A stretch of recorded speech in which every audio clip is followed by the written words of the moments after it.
So I thought this would be a pretty interesting read. I am a financially independent 17-year-old who spent all of their money on a burdening car. Hi, I am 17 years old in Georgia and am virtually independent. My father is single and only covers housing and car insurance. My mother is dead. I cover my health care, dental work, food, gas costs, other transportation, and every retail purchase necessary to my living under the sun. I've been working for around 2 years now to keep myself afloat. Hey, good job for you. I was left with $8,500 in life insurance from my paternal grandmother, and my father authorized me to use it to get a car.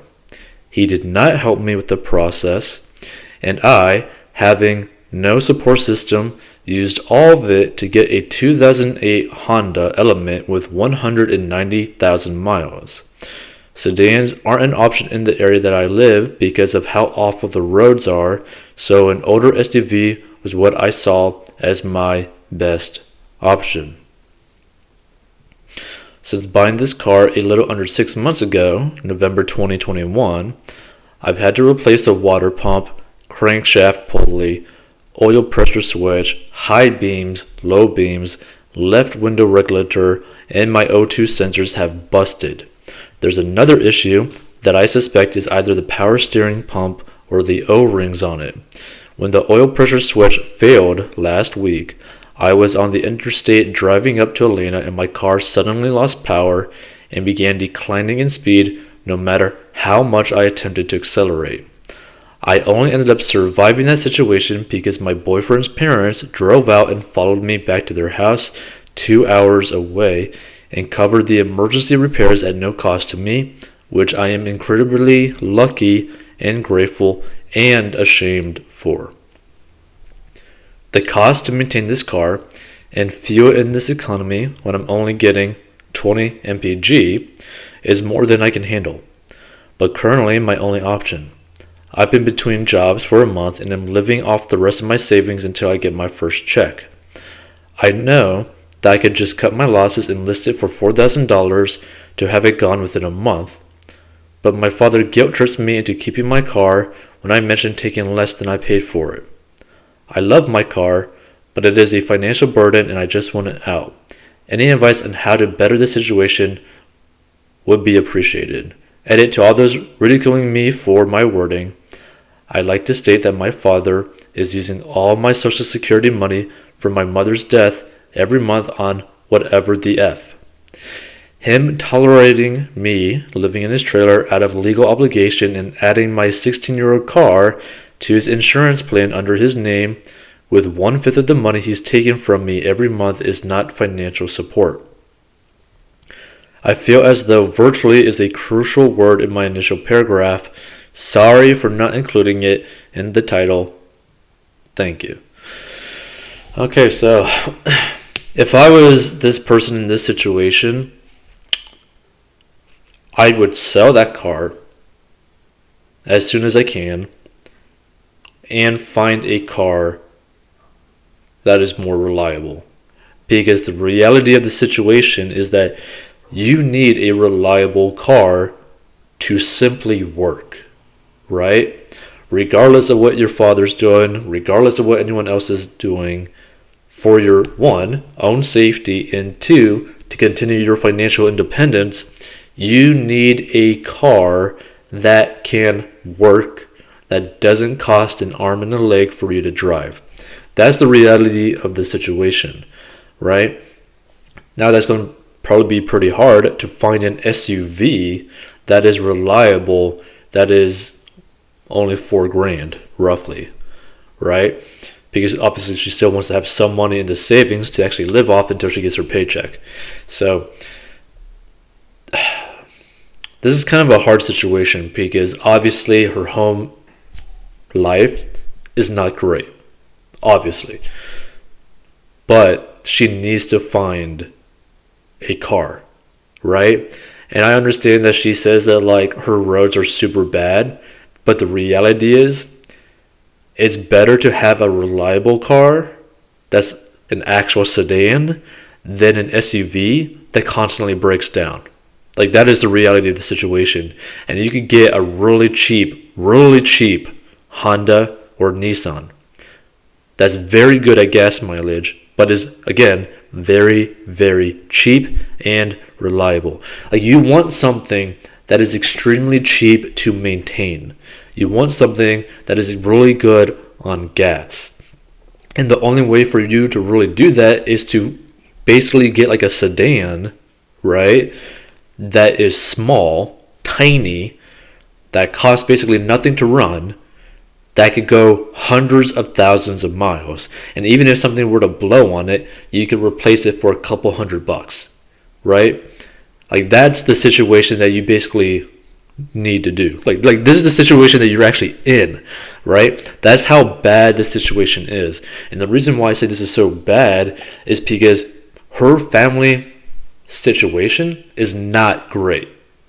Like, it's just not great. But let's get into the comment section of this post. I just want to make you aware of something for the future as you get older and make decisions about cars. If your reasoning for getting this car was that it was an SUV and required for the bad roads, well, an Element is an SUV only in name. It's boxy and gets bad gas mileage. The ground clearance of an Element is 6.8 inches to compare a Honda Accord is 6.7 inches. So the reasoning that the roads are bad and you need an SUV, turns out this whole time you've actually been driving a sedan anyways. So be free in the knowledge that a sedan is adequate for what you do every day, and you can broaden your buying horizons. Someone may say something about the suspension or blah blah blah. Listen, there's nothing on the Honda Element that makes it able to do something a large sedan cannot do. The Element is not a body-on-frame truck like a Tahoe or Expedition.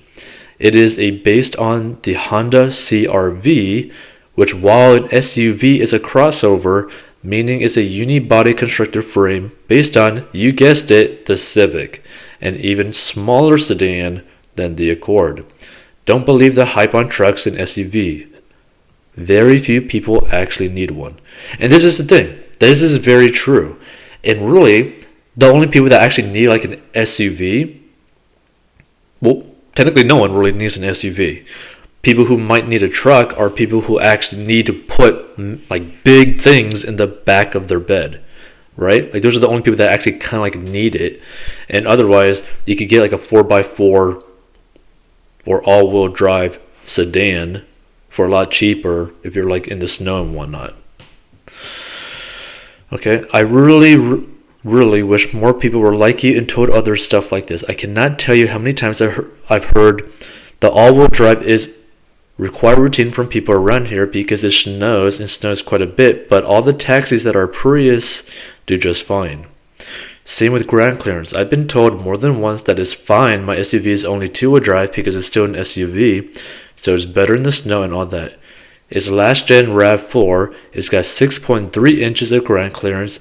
That ain't anything, but it's more than enough for almost everyone, including myself, and there's enough snow I cannot get through it with snow tires. I'll call in sick. Gotta call in sick a ton of times before it makes up the difference between even a two-wheel drive RAV4 and a four-wheel, and even more times if I wanted a higher ground clearance SUV with four-wheel drive at the time, especially since the gas would be worse.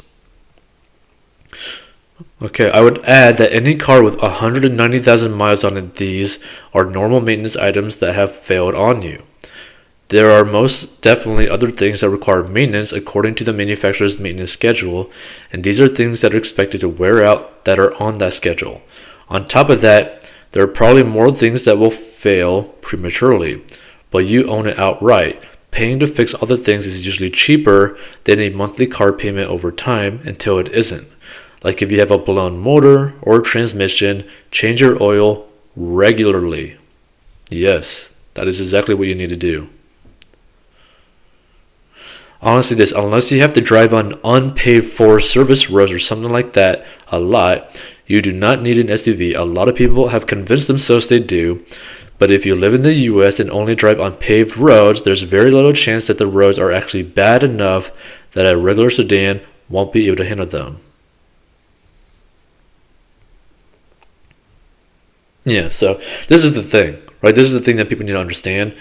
Is like, look, personal finance is personal. Everybody's situation is a little bit different, but you gotta be honest with yourself about your financial situation.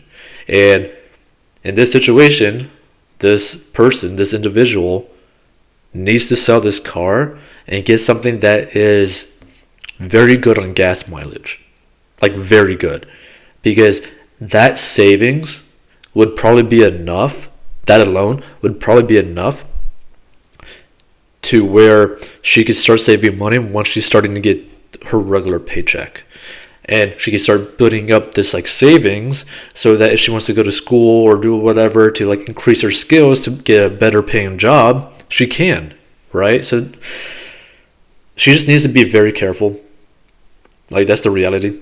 You just gotta be very careful and try to be very aware of where you're spending your money.